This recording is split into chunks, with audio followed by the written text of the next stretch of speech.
একটা লোক পার্টি ছেড়েছে বা পার্টি সাসপেন্ড করেছে বাবরের নামে একটি মসজিদ তৈরিকে কেন্দ্র করে।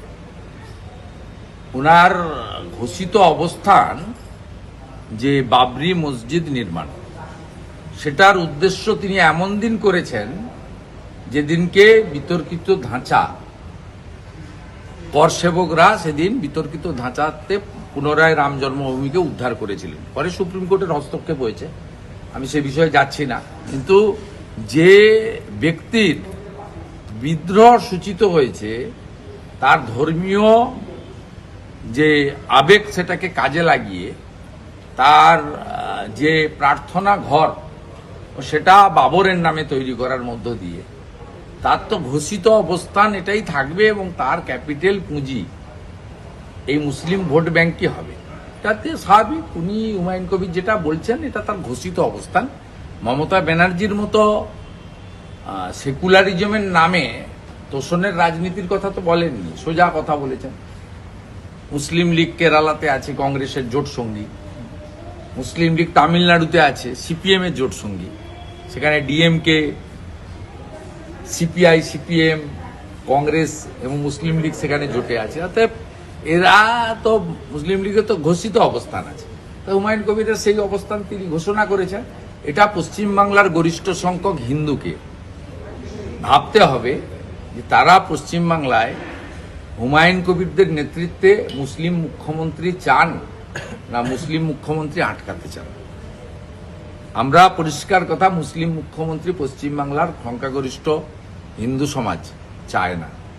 আর একটা সুরাবর্দির এখানে জন্ম হোক কেউ চায় না। এমনি মমতা বন্দ্যোপাধ্যায়ের আমলে সমস্ত দেবদেবীর মূর্তি ভাঙা হয়, হরগোবিন্দ দাস, চন্দন দাস বামপন্থী হলেও খুন হতে হয় হিন্দু বলে,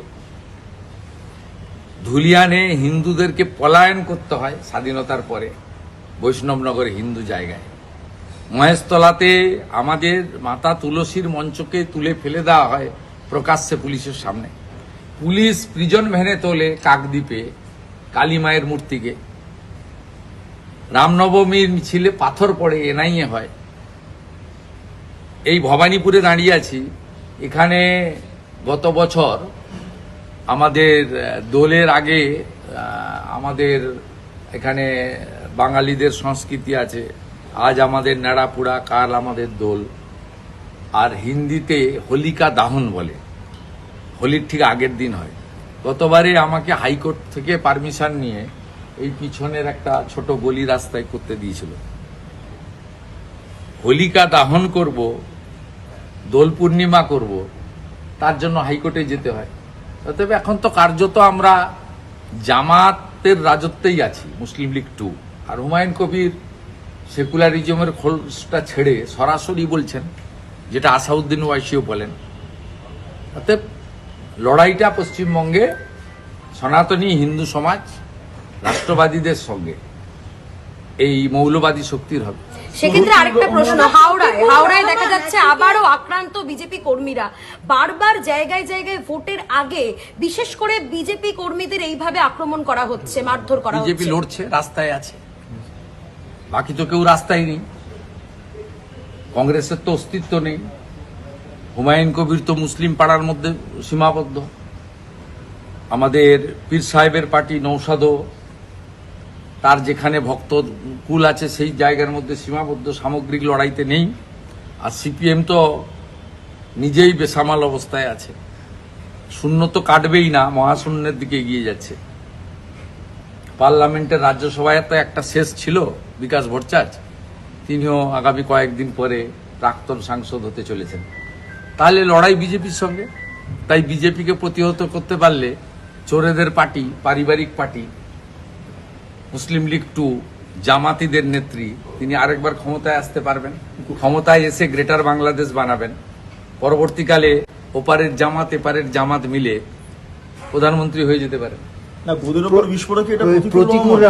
প্রতিকুর রহমানও বিস্ফোরক ভাবে মোহাম্মদ সেলিমের নাম করে বলছে যে গব্বর সিং এর মতো ওখানে ভয়ের আবহ ইত্যাদি।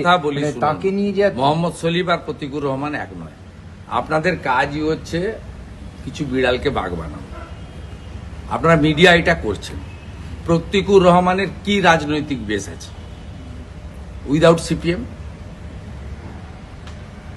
এ তো প্রমাণ হচ্ছে প্রতীকুর রহমান ডায়মন্ড হারবারে কেন লড়েনি, স্যারেন্ডার করেছিল। এই চুক্তিটা তো আজকের নয়, 24 সাল থেকে চুক্তি হয়েছিল। প্রতীকুর রহমান কে? প্রতীকুর রহমানের দম আছে।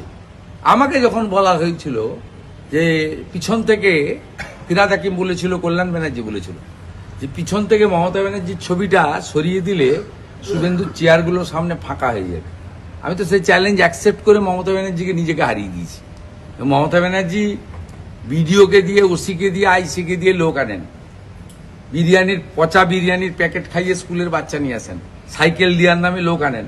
আমার সমাবেশে ওগুলো করতে হয় না, মমতা ব্যানার্জির থেকেও বেশি লোক আমার সমাবেশে আসে স্বতঃস্ফূর্তভাবে, এক গ্লাস জল না দিলেও আসে। তা আমি করে দেখিয়েছি, চ্যালেঞ্জ নিয়েছি, ভবিষ্যতেও চ্যালেঞ্জ নেব। ভবানীপুরে ওনাকে হারানোর দায়িত্ব আমি নিয়েছি। প্রতীকুর রহমানের দম থাকলে লড়ে দেখাক না। তিনি তৃণমূলে যাবেন বলে এইসব কথাবার্তা বলছেন। আগামীকাল তৃণমূল কংগ্রেসের পতাকা ধরবেন, এটা অনেক আগে থেকে আমি জানি। তো ওকে নিয়ে এত হইচইটা আপনি কি আপনারা বলছেন? করছেন। মানে আপনারা করছেন, আচ্ছা একটা বিষয় বলুন তো। আপনারা করছেন, আপনারা এরকম অনেককে করেন, তারপরে অনেকে হারিয়ে যায়। আমি সেই জন্য সযত্নে মেপে মিডিয়ার সঙ্গে মিট করি, সযত্নে মিডিয়ার সঙ্গে মেপে কথা বলি, এবং খুব ব্যতিক্রমীভাবে যেটা বিরোধী দলনেতার কর্তব্য, মিডিয়া চতুর্থ স্তম্ভ, তার সঙ্গে যে ইন্টারাকশনটা করা দরকার, প্রেস মিট করা দরকার, সেটা মিনিংফুল হইতে করি। আমি বেশি ঢলাঢলি করি না, কারণ এটা আপনার তৈলাক্ত মাছ, কাকে তুলবেন কাকে ফেলবেন এই ফাঁদে যে পড়বে সে বুঝতে পারবে। এ বেটা ফাঁদে পড়েছে, এপ্রিল মাসের পরে এর কোনো নাম গন্ধ থাকবে না।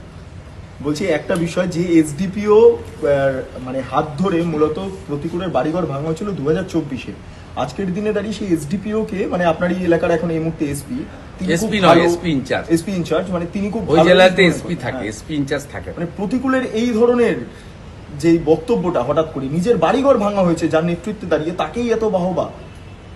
আমি এসে নিয়ে কথা খরচ করতে রাজি নই। সেলিম সাহেবের সঙ্গে প্রতীকুর রহমানকে ম্যাচ করবেন না, একদম ম্যাচ করবেন না। সেলিম সাহেব, সে তার রাজনৈতিক মতাদর্শের সঙ্গে আমি বিরোধ হতে পারি। সেলিম সাহেব বামপন্থী আন্দোলনের টলেস্ট লিডার, ন্যাশনাল ফিগার, বহুবার ভোটে জিতেছেন, লড়েছেন, দলের নির্দেশ মেনে দাঁড়িয়েছেন, হেরেছেন, আবার দাঁড়ালে আবার আমরা তাকে হারাবো, আমাদের সঙ্গে তার রাজনৈতিক লড়াই থাকবে। কিন্তু আপনারা, আমি out of my political affiliation, Salim Saheb আর প্রতীকুর রহমানকে এক করবেন না, ইটস নট গুড। একটু অ্যাসেসমেন্টটা ঠিক করুন, অ্যাসেসমেন্টটা ঠিকঠাক জায়গায় রাখুন।